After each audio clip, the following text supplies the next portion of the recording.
नाम का एक ग्वाला रहता था। उसके पास 3 गाय थी। वो हर रोज अपनी गायों को चारा खिलाने के लिए जंगल में लेके जाता था।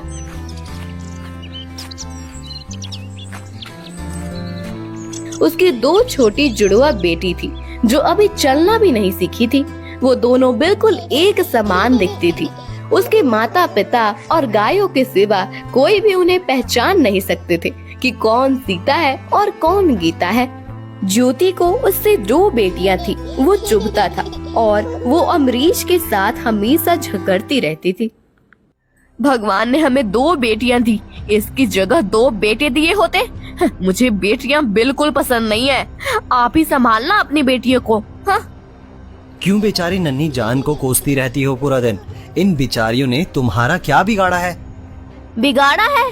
मेरे सपनों पर पानी फेरा है। मुझे बेटा चाहिए था और आ गई ये दोनों। पूरा दिन मेरा सर खा जाती हैं। आप किसी एक को अपने साथ ले जाओ, मैं दोनों को नहीं रखने वाली। सुना आपने?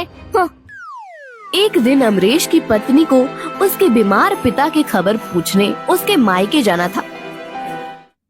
सुनते हो, मैं कल गीता को अपने साथ लेकर जाती हूँ। मैं 3 दिन में वापस आ जाऊंगी। हाँ ज्योति, तुम निश्चित होकर जाओ, मैं सब संभाल लूंगा। हाँ हाँ, मुझे सब पता है। आप तो यही चाहते हैं ना कि कब मुझसे छुटकारा मिले। हाँ? अरे तुम हर बात का उल्टा मतलब क्यों निकालती हो? अच्छा, तुम्हें ऐसा लगता है तो बस मत जाओ। तुम तो यही चाहते हो कि मैं पूरा दिन तुम्हारे और तुम्हारी बेटियों के पीछे लगी रहूं, लेकिन मैं जा रही हूँ। हाँ? ठीक है, अपना और गीता का ध्यान रखना। फिर दूसरे दिन ज्योति सुबह जल्दी उठकर अपने सारे काम निपटा के गीता को लेकर अपने मायके जाती है। आज जल्दी से सब काम निपटा के सीता को खाना खिला के तैयार कर देता हूँ और फिर अपनी 3 गायों और सीता को लेकर जंगल में चारा चराने के लिए लेकर जाता हूँ। जंगल में पहुँचने के बाद अमरीश सीता को लेकर एक पेड़ के नीचे बैठता है और अपनी गायों को चारा खाने के लिए छोड़ देता है। अमरीश सुबह जल्दी उठा था और वहाँ पेड़ के नीचे ठंडी हवा आ रही थी तो अमरीश की आंख लग गई। इतने में सीता खेलते खेलते काफी दूर निकल गई और गाय ने देखा तो अमरीश सो रहा था और सीता दूर जा रही थी।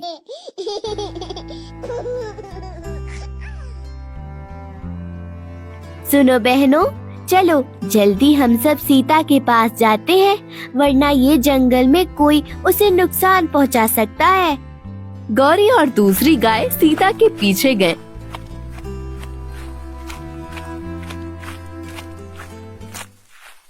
तो उन्होंने देखा एक बड़ा भयानक सा राक्षस सीता के पास खड़ा था और बोला, अरे वाह, क्या बात है! आज तो शिकार खुद चल कर मेरे पास आया है, वो भी इतना मजेदार।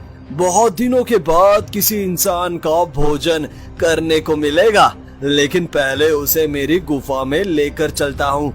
जैसे ही वो सीता को लेने आगे बढ़ा, गौरी और दूसरी गायों ने उस पर हमला किया और उसे मारकर भगा दिया। आज तो जा रहा हूँ, लेकिन कल पूरी तैयारी के साथ आऊंगा।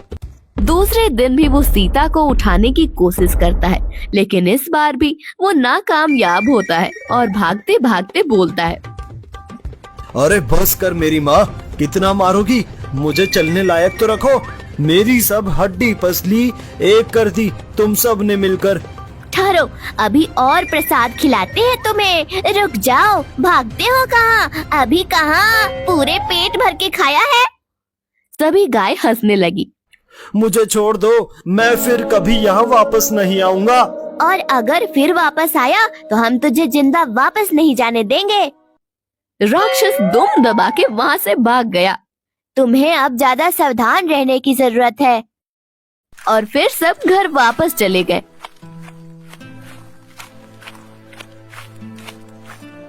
दूसरे दिन सुबह अमरीश सीता को लेकर गायों को चारा खिलाने लेकर गया। थोड़ी देर तक वो सीता के साथ खेलते लगा। तब अचानक जोरों का तूफान आया। तूफान इतना भयानक था, मुझे कुछ भी दिखाई नहीं देता। सीता, गौरी, तुम सब कहाँ हो? उसने अपने हाथों से सीता को ढूंढने का प्रयास किया, लेकिन उसे सीता नहीं मिली। तूफान काफी देर तक रहा और जब वो थोड़ा कम हुआ तो अमरीश ने देखा। अरे मेरी बच्ची सीता कहाँ गई? और गौरी और दूसरी गाय भी नहीं दिख रही। सब कहाँ चले गए? हे भगवान, सबकी रक्षा करना। अमरीश ने घंटों तक आसपास सभी जगह देखा, लेकिन उसे कुछ पता नहीं चला। वो निराश होकर घर वापस आया। उसने देखा तो उसकी 2 गाय वापस आ गई थी, लेकिन गौरी और उसकी बेटी सीता नहीं थी। आ गई मेरी गैया, लेकिन तुम्हारे साथ गौरी और सीता नहीं आई? नहीं, हम तो बड़ी मुश्किल से यहाँ तक आए। हम भी कब से वो ही सोच के दुखी हो रहे हैं कि वो दोनों कहाँ होंगे। उस तरफ ज्योति अपने मायके से आते समय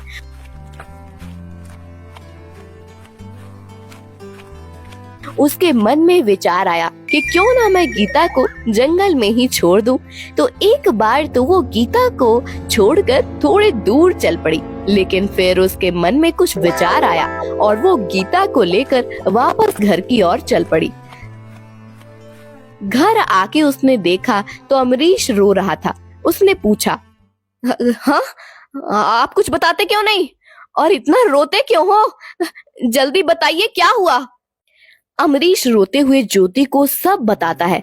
ये सुनकर ज्योति रोने जैसी हो गई और मन में अगर मैं गीता को रास्ते में छोड़कर आती तो अनर्थ हो जाता। गीता के बापू, आप रोइए मत। जो होना था वो हो गया, अब रोने से क्या फायदा। उसके तो जैसे सीता के खोने का थोड़ा भी दुख नहीं था। अमरीश ने कई महीनों तक सीता और गौरी को ढूंढा, लेकिन दोनों में से किसी का पता नहीं चला। यहाँ तक कि उसने आसपास के सभी गांव में जाकर ढूंढा, लेकिन उसको निराशा ही मिली। उस तरफ गौरी गाय सीता को अपने साथ लिए कहीं दूर निकल गई थी। क्या करूं, कुछ समझ नहीं आता। घर वापस जाने का रास्ता नहीं मिल रहा है और ये छोटी सीता को मैं कैसे संभालूंगी। वो बहुत निराश हो गई थी। वो एक सुरक्षित जगह पर सीता को लेकर गई और उसके साथ वहीं रहने लगी। पास में ही एक बड़ा नगर था। उसका राजा धर्मराज बहुत उदार और दयालु राजा था, लेकिन उनकी कोई संतान नहीं थी। उनकी पत्नी रानी रोभा देवी लोगों की बातें सुनकर थक गई थी कि उन्हें कोई संतान नहीं है। एक दिन, महाराज, कब तक हम ऐसे निसंतान रहेंगे? क्या हम कोई बच्चा गोद नहीं ले सकते हैं? आप आज ही कोई बच्चे को गोद लेने के बारे में सोचो, ताकि हम ये लोगों के रोज के तानों से मुक्त हो जाएं। तुम ठीक कहती हो महारानी। मैं आज ही निकलता हूँ और जब तक मैं कोई बच्चा गोद लेने के लिए नहीं ढूंढ लूंगा, तब तक वापस राजमहल नहीं आऊंगा। महारानी, तब तक आप राजमहल और प्रजा का ध्यान रखना। लेकिन महाराज, आप अपना ख्याल रखिएगा। आप निश्चित रहिए महारानी, मैं जल्दी वापस आऊंगा। और महाराज महारानी को दिया हुआ वचन पूरा करने के लिए बच्चों की खोज में काफी दूर निकल गए। अचानक उन्होंने देखा कि एक सुनसान जगह पर एक बच्चे के रोने की आवाज आ रही थी। अरे, इस निर्जन जगह पर बच्चे की आवाज? कौन होगा यहाँ पर? महाराज अपने घोड़े पर से उतरे और जिस तरफ से बच्चे के रोने की आवाज आ रही थी, उस दिशा में आगे बढ़े। थोड़ी देर बाद वो उस जगह पर आ पहुँचे और वहाँ देखकर वो आश्चर्यचकित रह गए। उन्होंने देखा कि एक गाय छोटे बच्चे को दूध पिला रही थी। जैसे ही महाराज उनके पास गए, हे गाय माता, आप कौन हैं और आप इस निर्जन जगह पर इस बच्ची के साथ क्यों रो रही हैं? महाराज की बातें सुनकर गौरी को लगा कि ये कोई अच्छा इंसान दिख रहा है। गौरी गाय ने महाराज को सब बताया कि तूफान की वजह से वो दोनों अपने घर वाले से बिछड़ गए हैं और उनके घर जाने का रास्ता नहीं पता उन्हें।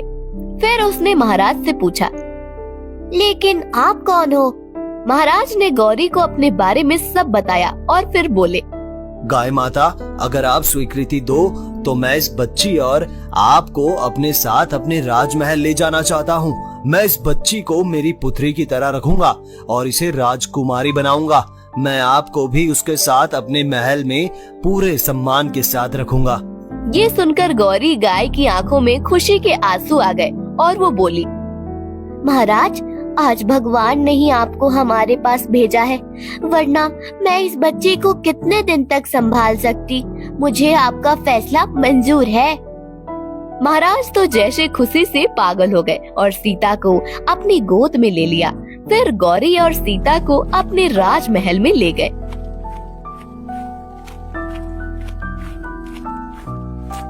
जब वो राजमहल के पास पहुँचे, महारानी ज्योति उनकी राह देख रही जो रूखे में खड़ी थी। जैसे ही उन्होंने महाराज को आते देखा, वो दौड़ के आई। महाराज, आप आ गए और आपके साथ ये बच्चा और गाय माता, आप जल्दी से बताइए ना। अरे महारानी, थोड़ा सब्र कीजिए, मैं सब बताता हूँ। फिर उन्होंने सिपाहियों को बुलाया और गौरी गाय को महल में रहने का और खाने पीने का इंतजाम करने का आदेश दिया और कहा, सिपाहियों, ये गाय माता आज से हमारे परिवार का सदस्य है और उनका खास ध्यान रखा जाए। फिर वो सीता को लेकर महारानी के साथ अपने कमरे में आए और बोले, महारानी, लो, ये तुम्हारी पुत्री सीता, आज से ये बच्ची हमारी है। मैंने तुम्हें वचन दिया था ना, तो समझो भगवान ने ही इसे हमारे पास भेज दिया। लेकिन महाराज, ये बच्ची आपको कहाँ मिली? महाराज ने महारानी को बताया कि कैसे उस निर्जन जगह पर उन्हें वो बच्ची और गाय माता मिली। देखते ही देखते सीता बड़ी हो गई और आसपास के सभी राज्यों में उसके सुंदरता के चर्चे होने लगे। सीता जितनी सुंदर थी, उतनी संस्कारी और दयालु थी। वे हर रोज गौरी गाय को मिलने जाती थी और उसे घास खिलाती थी। अरे राजकुमारी कितनी संस्कारी है, वो अपने माता पिता के साथ पूरे राज्य के बारे में सोचती है। हाँ भाई, सही बात है तुम्हारी। हर हफ्ते वो राज्य की सैर करने जाती है और सबका हाल चाल पूछती है। किसी को कोई भी तकलीफ हो तो तुरंत उनकी मदद भी करती है। हम नसीब वाले हैं कि हमें ऐसी राजकुमारी मिली। माता, ये लो, आज मैं आपके लिए खास लड्डू लेकर आई हूँ। जीती रहो मेरी बच्ची, तुम मेरा कितना ख्याल रखती हो। भगवान तुम्हें संसार की सारी खुशियाँ दे। ऐसा बोलकर गौरी गाय सोच में पड़ गई। पता नहीं अमरीश और ज्योति का इसके बिना क्या हाल हुआ होगा। गीता भी इतनी बड़ी हो गई होगी। भगवान जाने बेटी सीता अपने असली माता पिता और बहन को कभी मिल पाएगी या नहीं। चलो मैया, मैं चलती हूँ नगर भ्रमण करने। बेटी, आज मेरा भी घूमने का मन हुआ है। बहुत दिनों से हरे भरे खेत देखने की इच्छा हो रही है। तुम मुझे भी अपने साथ ले चलो। ठीक है मैया, चलो। और वो अपने खास घोड़े पर बैठकर गौरी गाय को अपने साथ लेकर चलती है। चलते चलते वो बहुत दूर एक जंगल के पास आ पहुंचते हैं। ये देखकर गौरी गाय बहुत खुश हो गई। कितनी सुंदर जगह है ये। मैं थोड़ी देर में आती हूँ बेटी, तुम मेरा यही इंतजार करना। हाँ मैया, लेकिन आप जल्दी आना। मैं यहाँ पेड़ के नीचे थोड़ी देर आराम करती हूँ। सीता पेड़ के नीचे थोड़ी देर आराम करने लगी। तब गौरी गाय थोड़ा टहलने चल पड़ी। अरे, आज मेरी सीता होती तो वो बिल्कुल गीता जितनी होती। कितनी अच्छी उन दोनों की जोड़ी लगती, सीता और गीता। हे भगवान, मेरी सीता जहाँ हो उसे खुश रखना और मेरी गौरी को भी सलामत रखना। क्या हुआ पिताजी, आप कुछ उदास दिख रहे हैं? कभी कभी मुझे लगता है कि आप मुझसे कुछ छुपा रहे हैं। बोलिए पिताजी। नहीं बेटी, ऐसा कुछ नहीं है। बस वो हमारी गौरी गैया थी। वो जब याद आती है तो मन भर जाता है। वो तुम्हें बहुत चाहती थी और तुम्हारे साथ खेलती भी थी। अमरीश हमेशा गौरी की बात करके गीता के सवालों को टाल देता था। अमरीश ने गीता को कभी नहीं बताया था कि उसकी एक जुड़वा बहन भी थी। एक दिन गीता के मामा आए और गीता की माँ को कहने लगे, बहना, क्या मैं कुछ दिनों के लिए गीता को मेरे साथ ले जाऊं? मैं क्या बोलूं, गीता जाने और उसके बापू, पता नहीं दोनों बाप बेटी पूरे दिन कहाँ घूमते रहते हैं। इतने में अमरीश और गीता जंगल से गायों को लेकर आ गए। लो देखो, ये दोनों आ गए, अब तुम खुद ही पूछ लो। जीजा जी, मैं गीता को अपने साथ हमारे नगर में थोड़े दिनों के लिए ले जाऊं? नहीं, मैं गीता को नहीं भेज सकता। पिताजी, मुझे मामा के घर जाने दीजिए ना। अब तो मैं बड़ी हो गई हूँ और अपना ध्यान मैं खुद रख सकती हूँ। जीजा जी, बस 1 सप्ताह में खुद गीता को आपके पास सही सलामत छोड़ने आऊंगा। अब तो उसे जाने दीजिए। मेरी बेटी भी गीता जितनी ही है, तो आपको उसकी चिंता करने की जरूरत नहीं है। ठीक है, जाओ गीता बेटी, लेकिन अपना ख्याल रखना और अकेले कहीं नहीं जाना। सुबह से चलते चलते गीता और उसके मामा जब जंगल के रास्ते पहुँचे तो गीता बोली, मामा यहाँ थोड़ी देर रुकते हैं, मुझे पानी पीना है और भूख भी लगी है। ठीक है बेटी, ले तेरी माँ ने मुझे ये फल दिए हैं, यहाँ बैठकर खा लेते हैं। वो दोनों वहाँ बैठकर फल खाने लगे। तब अचानक उन्हें कुछ आवाज सुनाई दी। मामा, अब ये तो कोई मुझे पुकार रहा है, लेकिन इस जंगल में मुझे कौन पहचानेगा? तभी गौरी गाय रास्ता भटक गई थी और वहाँ जा पहुँची। बेटा गीता, तो कैसी है? अमरीश और ज्योति कैसे हैं? मुझे तो उनके पास ले जा, मुझे उनको जरूरी बात बतानी है। गीता को तुरंत ही पता चल गया कि ये गौरी गाय है। आप गौरी मैया हो ना? पिताजी हमेशा आपको बहुत याद करते हैं, आपको देखकर वो बहुत खुश होंगे। चलो, मैं आपको उनके पास लेकर चलती हूँ। फिर गीता और उसके मामा गौरी गाय को लेकर वापस अपने घर जाते हैं। उनके वापस आते देख, बेटी गीता, तुम लोग क्यों वापस आ गए? पिताजी ये देखो, मैं किसे लेकर आई हूँ। फिर गौरी ने अमरीश को सारी बात बताई और कहा कि सीता जिंदा है और वो अभी राजकुमारी बन गई है। क्या तुम सच कह रही हो गौरी? मेरी सीता राजकुमारी बन गई है? क्या तुम मुझे मेरी सीता से मिलाओगी? हाँ चलो, मैं आप सबको लेने ही आई हूँ। सुनो ज्योति, हमारी सीता जिंदा है। बेटी गीता, तुम्हारी जुड़वा बहन सीता जिंदा है। देखो ज्योति, तुम हर रोज अपनी बेटियों को कोसती थी, आज देखो वो राजकुमारी बन गई है। उसने आज हमारे भाग्य भी खोल दिए। आप सही कह रहे थे, मेरी सोच गलत थी। आज मेरी आंखें खुल गई हैं। हमें लड़की और लड़के में भेदभाव नहीं करना चाहिए। बेटा गीता, मुझे माफ कर दे। मैंने तेरे साथ भी बहुत बुरा व्यवहार किया है। फिर वो गीता को गले लगाती है। क्या पिताजी सच में मेरी जुड़वा बहन है? अब पता चला, आप मुझे देखकर जब उदास होते थे तब आप मेरी बहन सीता को याद करते थे। पिताजी, मुझे भी मेरी बहन को मिलना है, आप मुझे भी अपने साथ ले चलो। हाँ जरूर, हम सब एक साथ चलेंगे अपनी सीता को मिलने। चलो गौरी, तुम हम सबको हमारी बेटी सीता के पास ले चलो। वहाँ सीता काफी देर तक गौरी मैया की रात देखकर उसे आसपास ढूंढने लगी। अरे, ये गौरी मैया कहाँ चली गई? रात होने को आई, लगता है वो शायद वापस राजमहल चली गई होगी। मैं जाकर पता लगाती हूँ। सीता ने राजमहल आकर देखा तो गौरी मैया नहीं थी। उसने सिपाहियों को उन्हें ढूंढने का आदेश दिया। इस तरफ गौरी गाय अमरीश, ज्योति और गीता को महाराजा धर्मराज और सीता से मिलवाने के लिए निकलती है। रास्ते में वो लोग जंगल से गुजर रहे होते हैं तो थोड़ी देर आराम करने के लिए रुकते हैं। गीता गौरी गाय की नजदीक सो गई थी। तभी वहाँ वो भयानक राक्षस आता है जो गीता को बचपन में उठाने आया था। अरे, ये तो वही गाय है जिसने मुझे बरसों पहले मार कर भगाया था, और ये लड़की भी वो ही होगी जो समय मेरा शिकार होते बच गई थी। ये ही सही मौका है बदला लेने का। राक्षस गीता को देखकर उस पे मोहित हो गया और बोला, ये कन्या बहुत सुंदर है, मैं उससे शादी कर लूंगा। मैं उसे चुपचाप उठा के ले जाता हूँ। ऐसा कहकर वो राक्षस चुपचाप गीता को वहाँ से उठाकर ले जाता है।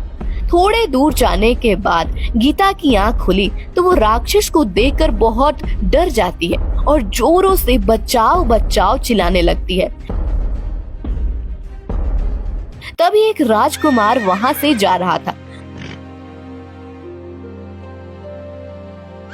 उसने गीता की आवाज सुनी और वो वहां आ पहुंचा।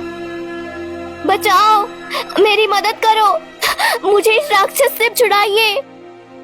अरे ये तो राजकुमारी सीता है, लेकिन राजकुमारी ऐसे कपड़ों में यहाँ क्या कर रही है? ओ दुष्ट राक्षस, छोड़ दो इस लड़की को, वरना मैं तुझे जिंदा नहीं छोड़ूंगा। ओ बालक, तू मुझे क्या मारेगा? अच्छा होगा अगर तुम यहाँ से चले जाओ। मैं इस कन्या से शादी करना चाहता हूँ और मैं किसी भी कीमत पर उसे नहीं छोड़ूंगा।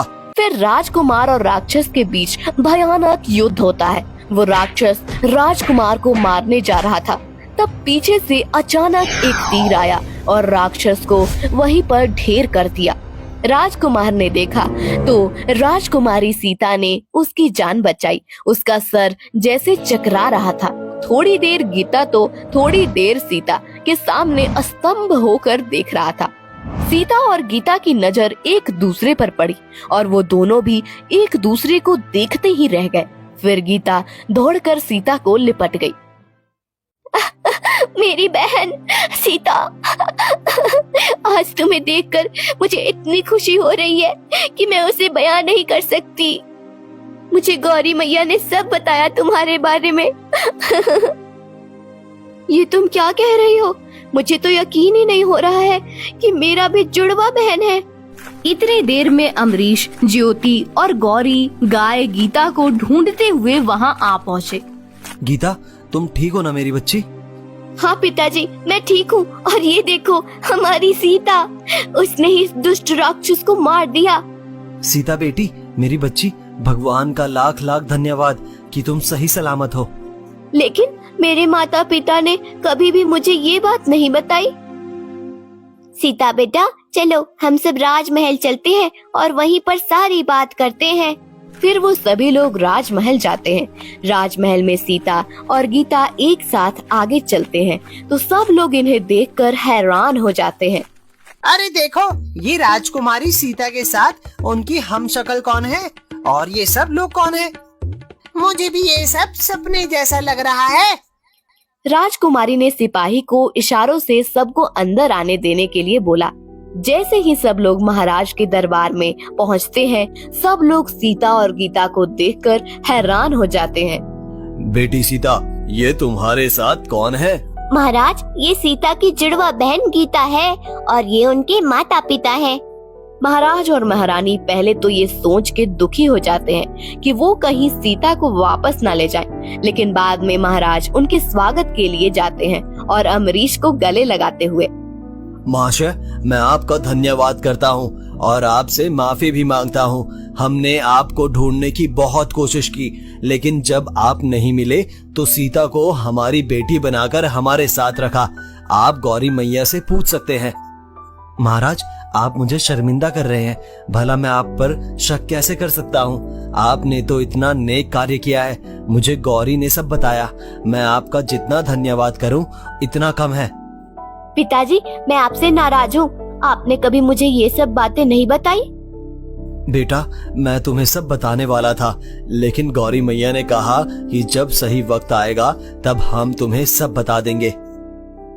महाराज, हम आपसे सीता वापस लेने नहीं आए हैं। हम तो बस हमारी खोई हुई बेटी को देखने और मिलने आए हैं। मुझे पता है एक बेटी से बिछड़ने का दुख क्या होता है और मैं आपको ये दुख नहीं देना चाहता।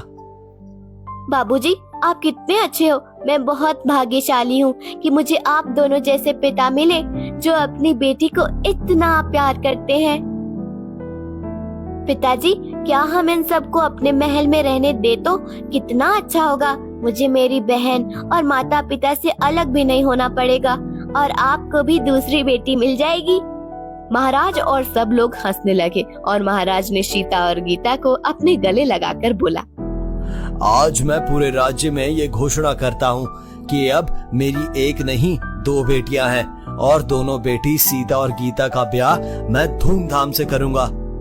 लेकिन महाराज, आप फिक्र ना करें, हम दोनों साथ बैठकर अपनी बेटियों का कन्यादान करेंगे। लेकिन मेरी गीता तो राजकुमारी नहीं है, तो उसके लिए योग्य युवक हमें ढूंढना पड़ेगा। बाबूजी, आप फिक्र ना करें, मेरा जुड़वा भाई है, वो आपकी गीता से शादी करेगा।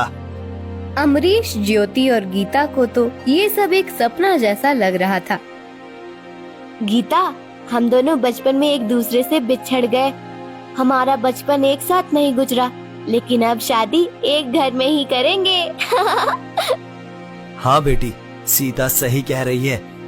मैं और राजकुमार राम एक दूसरे को बहुत पसंद करते हैं, लेकिन उनके पिताजी ने कहा है कि जब तक उन्हें मेरी जैसी लड़की उनके दूसरे राजकुमार श्याम को नहीं मिल जाती, तब तक वो हमारा ब्याह नहीं करेंगे। मैंने महाराज चित्रसेन को ये संदेश भेज दिया है और उन्हें अपने बेटे के साथ आने का न्योता दिया है। बेटी सीता, तुम गीता को अपने कमरे में लेकर जाओ। महाराज ने अपने सेवक को अमरीश और ज्योति के लिए महल में रहने का खास प्रबंध करने के लिए बोला। दूसरे दिन जब महाराज चित्रसेन राजकुमार राम और श्याम को लेकर दरबार में पहुँचे, तो महाराज ने सीता और गीता को दरबार में बुलाया। महाराज चित्रसेन और सब दरबारी सीता और गीता को एक जैसे कपड़े में देखकर दंग रह गए। कोई उनको पहचान नहीं सका कि कौन गीता है और कौन सीता। अरे, अब तो मैं भी पहचान नहीं सकता मेरी दोनों बेटियों को। भगवान तुम दोनों को सदा खुश रखे। अब हमें कैसे पता चलेगा कि हमारी पत्नी कौन और भाभी कौन है? ये सुनकर दरबार में सभी जोरों से हंसने लगे।